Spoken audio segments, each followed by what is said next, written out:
they may otherwise never have the chance to meet. I want to tell you guys a story from the book The Richest Man in Babylon. It goes like this. The title is, Do Not Bring Thy Friend's Burdens Upon Thyself. There was a farmer who could understand what animals said to each other, and he lingered in the farmyard every evening just to listen to their words.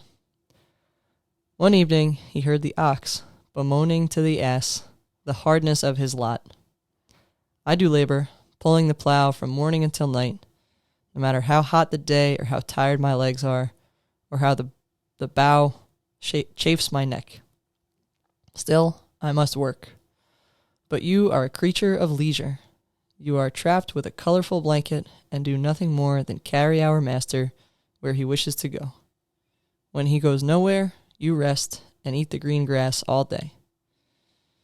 Now, the ass, in spite of his words, was a goodly fellow and sympathized with the ox.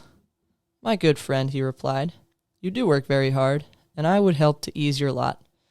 Therefore I will tell you how you may have a day of rest. In the morning, when the slave comes to fetch you for the plow, lie upon the ground and bellow much, that he may say you are sick and cannot work. So the ox took the advice of the ass, and the next morning the slave returned to the farmer and told him that the ox was sick and could not pull the plow. Then, said the farmer, hitch the ass to the plow, for the plowing must go on. All that day, the ass, who had only intended to help his friend, found himself compelled to do the ox's task. When the night came, and he was released from the plow, his heart was bitter, and his legs were weary, and his neck was sore from where the bow had chafed it. The farmer lingered in the barn again to listen. The ox began first. You are a good friend. Because of your wise advice, I have enjoyed a day of rest. And I, retorted the ass, am like many others simple-hearted, who starts to help a friend and ends up by doing his task for him.